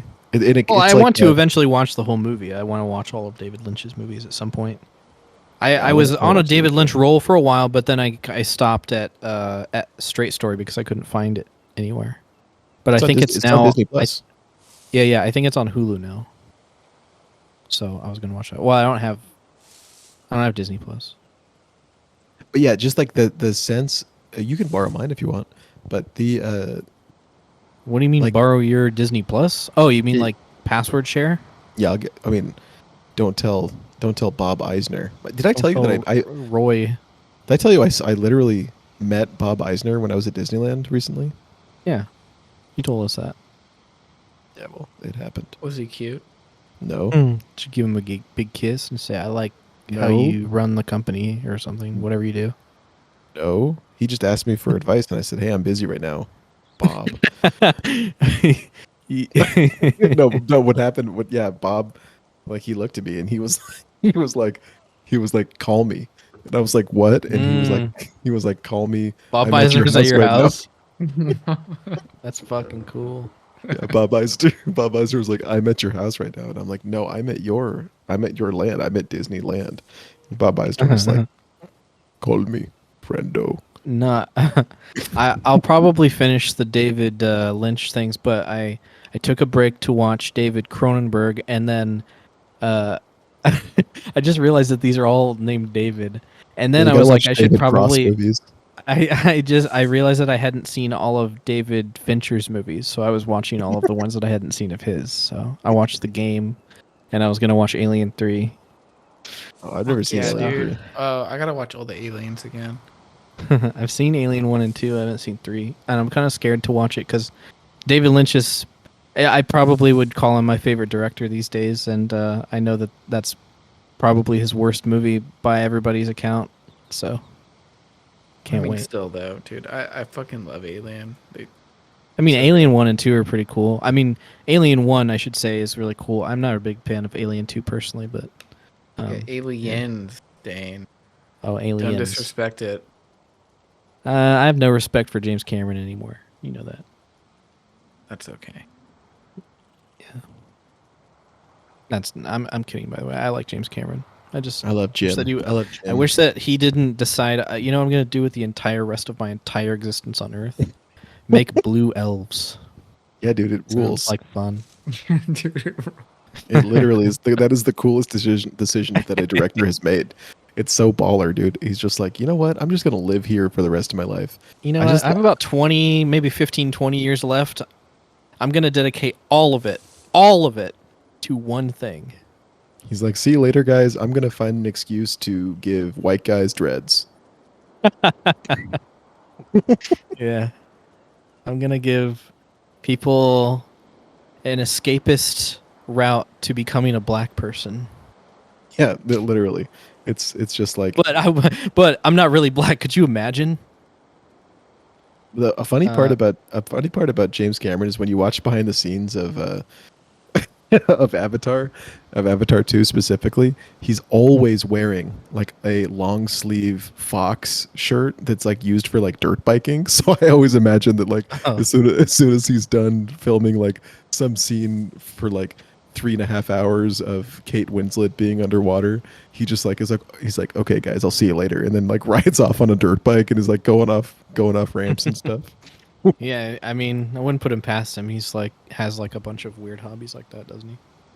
Yeah, he's kind of a random guy. He's kind of an eccentric. I bet like probably like a good 40 years from now, people are going to remember James Cameron as like a modern Scorsese or what's the guy's name? Kubrick, yeah. Where he's like eccentric and like, oh, he did all of this crazy shit, you know. Yeah, I love his stuff. I love. No, I think that he's a very he's probably one of I would actually call him probably one of the most influential directors of like the 21st century. For But sure. that doesn't mean I have to like all of his stuff. Yes, it You does. You're right. I'm a big James Cameron head right now. All right, I so yeah. we should talk about Physical 100, which we've all Oh, yeah. seen, right? Yeah, I've only seen I haven't watched any more of it since I told you guys about it in the first place. Wow. But yeah, I mean, we could talk about it because I don't. Did we talk about it on the show? I mean, talked not about really. You on the pod? recommended it to me, I think, on the pod. Yeah. Oh, okay. You know, On pod.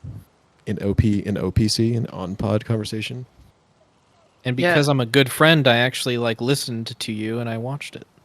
Yeah, much like you also watched great movie Mothman Prophecies, which I appreciate. Well, that I had, no expectations for. So I feel like it's a lot easier when I have absolutely no expectations for something to get into it, to put it But you on. can, after watching it, you can totally tell with the context of I found out about this movie from some like self-proclaimed like ufologist. Yeah, no. That's why I was laughing when you were describing how you found it, because I was just like, of course, a guy who's really into fucking conspiracy theories would love this movie, because he's just like, oh yes, exactly, yes. Yeah, And then a guy calls my phone and he has a creepy voice, and then I thought I saw my dead wife, And then he's in my house. But right Oh. there. and then yeah. I had a fugue state where I woke up and I was so close to Ohio. I remember doing that. Yeah. yeah. I mean, it's very relatable to validating. crazy people, probably. Yeah, validating. That's the problematic part, is that it doesn't. There's not like a catharsis at the end of the movie where somebody goes, Richard Gere, you're imagining things. He's not real. That doesn't happen, and it feels like it should happen, but it doesn't, because the whole movie he's like crazy, and then at the end of the movie he's like, yeah, you're not allowed to know about it, which basically just means, yeah, you're not an advanced cryptoologist. You gotta dig deeper if you want the real juicy secrets. It basically means you should keep self-publishing books about Mothman on Amazon. Yeah, for sure. Keep at it. One day you're gonna crack the code, dude. Oh yeah, one day you'll get him. Like my dad is a big Trump guy, and every time the news would have some news cycle about like the House, like, the House is getting close to indicting Trump for his crimes during the January 6th riots. Like my dad would always go, when I would talk to him about it on the phone, he would always go, "They almost got him. They almost got him." Yeah. He keeps Man, getting away. Yeah, He's a wily old boy. Yeah, they almost got it. Oh man, I think this time they're finally gonna get him. That's funny. Your dad's a funny guy. He is a funny guy. So anyway, I mean, there isn't really much to say. That's why I kind of wanted to bring it up at the end, because there isn't really much to say about Physical 100. It's So like sick. the most. It's very entertaining, but it is the most surface level, basic, like reality challenge elimination show that I've ever watched. Yeah, but And it's great. I'm actually glad that like there's the option to change the original, like turn the dubbing off, basically, because the dubbing was extremely irritating because it defaults Oh to my that. god, I was like, you were watching a dub? Wait, really? I was It for the defaults first like to it? half. I was watching it for the first half of the first episode, and I was like, "Is this really what it is?" And then I looked at the option. I was like, "Oh, thank God!" And Yeah, it's definitely one of those shows where you don't even really need to know what they're saying, because most of the time they're just grunting and saying It's like, just- "Oh wow, cool." yeah, it's a lot of them just being like way too overconfident. Yeah. Typical. We will you win. know. I believe. Yeah. I'm I 100% believe I confident. have the strength. And you can tell all these talking heads are done after the fact. So like they're talking about moments where they definitely failed. Yeah. But they have to say that they were confident. And I wonder how that goes over. Like the guy behind the camera is like, "No, just say that you were confident, even though you might not have been, Yeah, just even though you because got it'll your work." fucking It'll ass work. kicked. Yeah. Well, also like this show is completely comprised of dudes who are only here. Like the only reason why these guys are such like incredible bodybuilders is because they think that they're the shit, and they think that they're like the strongest Yeah. possible person. Yeah, I mean, so they all have like a bit of a competitive streak in them, obviously, because that's just what those types of people are. They have to be competitive. But surprisingly, there wasn't a whole lot of like shit talkers, which is always a thing in these kinds of shows. There was one shit talker, and he got eliminated like almost immediately. So, like, He was my that was favorite. actually kind of a nice breath of fresh air to me, is that I'm so used to these like reality shows where everybody's competing with each other. I'm so used to the showrunners like encouraging them to like start shit, and like the show starts becoming not even about the competition. It starts becoming about like the quarrels that these people have. And I was thinking like, oh man, there are a bunch of like strong guys, like roided up guys, like they're gonna have anger problems. Like I was expecting to run into those like issues, but that literally never happens, and it's Yeah, dude. it's pretty awesome. They all hug when they lose. It's great. Yeah, they all have they're like pretty incredible sportsmanlike. sportsmanship. Yeah, it's great.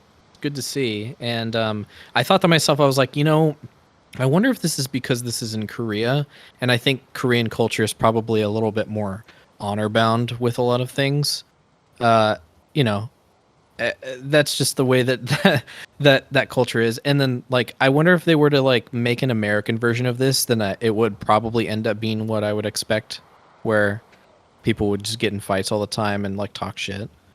Yeah, probably. Anyway, the Yeah, they'd be The like, show's- I'm not here to make friends. yeah, exactly. I was expecting that to happen. I'm not here to make friends. I'm here to win. I'm here to like, do a bunch of push-ups. So, I've seen all of the episodes. Have you seen all the episodes, Matt? No, I'm not up to. I've seen, I think, all of the. Well, I started where they did the Greek challenges, and then I went back and I watched the whole beginning, and I'm now like basically there. Oh, so you're up to the Greek punishments. So Yeah. you watched like the boat. Dude, the boat Pushing. was fucking insane. That was sick. That was probably my favorite challenge that they did. That was awesome. The fact that the like that one team almost did as good as the fucking Roid Rage team, like, is just Yeah. absolutely nuts. And like looking at them, it's like how the hell did they? It was do about that? teamwork. Honestly, like Yeah. that one was just as much about strategy as it was about strength, which is what I liked about it. There were a lot of games that seemed kind of tipped in the favor of like, if you're good at like what do you call it? Like what's it called when you're running? What's that type of exercise? Calisthenics. Like Cardio? if you're good at cardio, then it's going to be like advantageous for you. And then if you have just a lot of upper body strength, it's going to be advantageous for you. If you're light on your feet, like the wrestling one is like, it was kind of stacked in favor of people who could just run like quickly, because if you could get the ball, then you could just like basically just play keep away for a minute.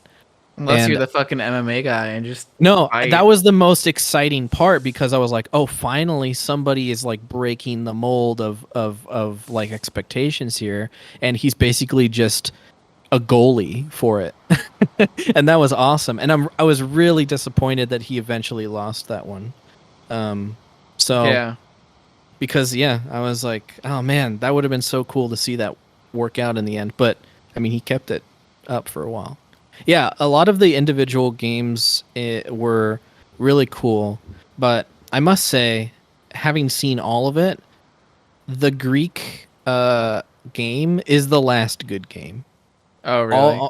All of the final games are kind of frustratingly lame.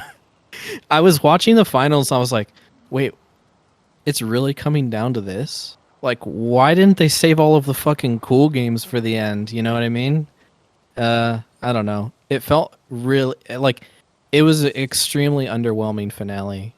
Yeah. Not just in who won, but in the challenges that they had to complete to actually win were pretty underwhelming for me. Yeah, especially compared to like the Greek challenges, which were cool, and the boat. The boat set super high expectations. I was like, oh shit, Netflix's budget went up. Dang, that's disappointing. I was just about to start the rest. Well, it's still interesting to see because there is a relatively interesting mix of professions in the final group of people, and so at the end of the day, you're kind of like, oh, I wonder who's gonna win. Is it gonna be like a rock climber? Is it going to be like an MMA fighter? Is it going to be like a wrestler? Like, who is it going to be? Like, who generally has like a better built physique overall? It's interesting to see, because like you'd think that like obviously a bodybuilder, they make their muscles for looks, but it's not necessarily intended for use, you know? But then they also brought in a bunch of people who aren't bodybuilders, who don't really look all that fit on the outside. But because their bodies are built for their professions, where they have to do a lot of the things that they're challenged in the show practically, in their everyday lives. They have such a massive advantage, and a lot of those guys made it to the end, to where it's almost exclusively like no bodybuilders are left. It's just fucking dudes who are just naturally strong because they just happen to have a cool job where they're always like working, you know. Like firefighters or whatever. Yeah, yeah. I like Sweet. the ice climber, dude. I can't wait to see. Yeah, what he yeah. does. The ice climber dude like really impressed me in the first challenge where he was just hanging. It's cool. He was just like, yeah, I could do this all day. Like I do this for fun, man. Like Yeah. Yeah. But yeah, it's definitely worth watching the entirety of. It's just that I will say that was my takeaway for the whole series. It's like I wish that they would have scaled up the challenges instead of kind of like making them extremely simple for the last part. damn. Yeah. Well, I guess on that sour note, I can just go to bed and cry. Oh no. Don't cry. I'm gonna Why would you cry? again. Crying is a sign of weakness, and as Korea's strongest man, I just don't have time for that. Dude, I love that guy. I know, dude. He was. That guy was I was awesome. so pissed. Spoiler that he got eliminated like the first episode, but that guy made me laugh so fucking hard when he like walks into that room and is just like, "Hey guys, I'm Korea's strongest man." Hey, if I was Korea's strongest man, I would also introduce myself as Korea's strongest man in every room that I entered, all right? Yeah, true. And I I feel like worked hard to get there. I'd be entering a lot of rooms just to do that. I love that guy has like gorilla face. You know what I mean? You know what I mean? He like kind of looks like Donkey Kong.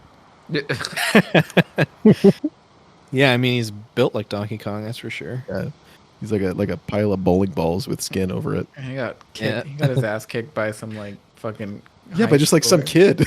Yeah, like Yeah. a guy in high school. That was crazy. Mario. Yeah, dude. Did It you was like- guys did you guys eventually start to get wise to that couple? There was like the couple who were competing together. The more you watch them, the more you're like, I think that they might be juicing. Oh yeah, dude. Oh, You for can real? Both of just- them. You Both can of listen them to are. her voice, man. Like, Yeah, her voice is the biggest giveaway, but just the dude, if you see him next to anybody, like standing next to someone, you're like, what the fuck? That guy looks like the Hulk. yeah. He's like literally the Hulk. He's the Korean Hulk. He just looks absolutely insanely ridiculous. And he just looks like he's gonna fall over. He's definitely like taking steroids. And the that girl reminds doesn't even really look that strong, but her voice, the moment she starts speaking, you're like, huh? Yeah, like Chun-Li. what's... No, not Chun-Li. The Chun-Li's like, I don't remember any of their names. They're very hard to remember names. how do you not remember Chun-Ri? Her name is Chun-Ri. I would have. she was like the older like kickboxer lady. Yeah. I didn't remember any of their names, to be honest. I was really even though I knew that he wasn't going to make it all the way to the end.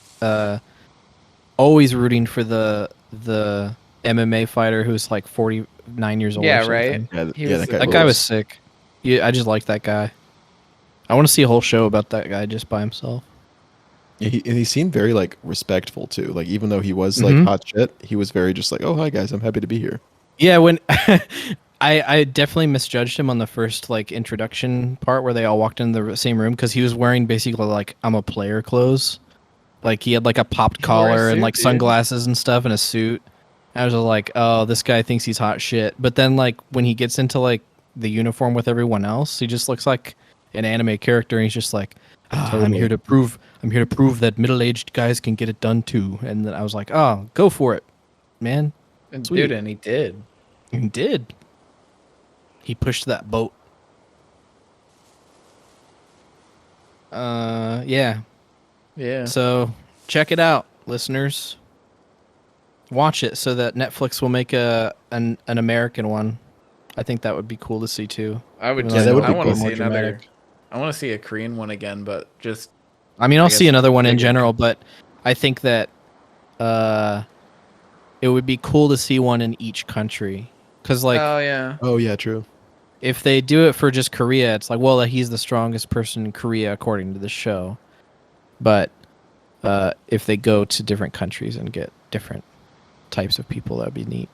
Yeah, that'd be cool. America would be funny because there'd be so many like douchey like bodybuilder Influencers. influencers. For sure, yeah. That'd be a funny dichotomy between like those guys and then just like some cool firefighters who were just like, I'm just here to save a few lives and get home in time for dinner with my I should daughter. get Jake Paul on there, you know. Yeah, literally like Jake Paul versus like a wholesome like small town firefighter would be funny. Yeah. I'm not here to make friends. I'm here to make content. Yeah, exactly. Exactly. This conversation reminds me of I've been ever since I started getting just smashed over the head by playing Marvel Snap, just with an inordinate amount of time playing that game. I've been reading more comic books, like more Marvel comic books specifically, and I started reading the Immortal Hulk, and it's pretty cool. It's like I mean, there's no conflict. I mean, he can't die. yeah, that the whole thing is just kind of like it's just like the same panel over and over again where Bruce Banner's just saying, "Well, guess I can't die," over and over again. It's just him getting shot or stabbed or like his neck broken. He's just like, you can try all you want, supervillains. I will not die. He just says, "Tee hee, it's just a flesh wound. Have you seen that movie?" Hee hee. He says that's a classic. No, but it's cool because it's like a horror twist on the Incredible Hulk, where rather than just like it being an adventure story about like this like really like Korea's strongest man but green, it's like it's more about like, hey, isn't it fucked up that this guy like stretches his skin a whole bunch every time he transforms and like contorts and twists all of his muscles like every time he transforms into the Hulk. And there's a lot of so like, he saw body American horror. Werewolf in London and was like that's the Hulk. Yeah, exactly. There's a lot of like people getting infected with radiation and then like heads sprouting out of their arms and like skin ripping and contorting. It's very like it's very Body gratuitous. horror. Yeah, it's very body horror. It's very like the people from Crash would like nut all over these creatures. That's concerning. Yeah. Okay. Well, do you like it? Yeah, I like it. Okay. I like it. I mean, the story's okay, but I really like the visuals. I like how like You like weird the and gory horror. it is. Yeah, I like the horror. It's like it's kind of like a comic book version of a movie that I'm watching without sound. Like I'm almost not paying attention to the story and just kind of looking at like Just cool images of like green people melting. Yeah, I mean, a comic book is kind of like watching a movie without sound and without movement. Yeah, it's like reading a Marvel comic is like watching an MCU movie but without sound. Yeah, and like they don't move, and you have to like read what they say. And I'm just sitting here waiting for the after credits scene, but Stan Lee is dead, so like he can't even. I'm be just in it waiting anymore. for Samuel L. Jackson to show up and say, "I'm putting together a special team." I'm putting together a special team, and then Tony Stark goes, "Oh," and then it's actually Tim the Toolman Taylor, and he's Korea's strongest carpenter.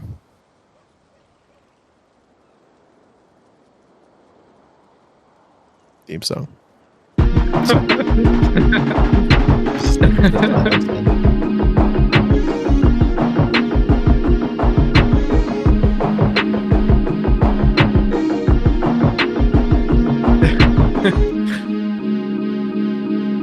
People are gonna be listening to that, and they're gonna think that their thing paused.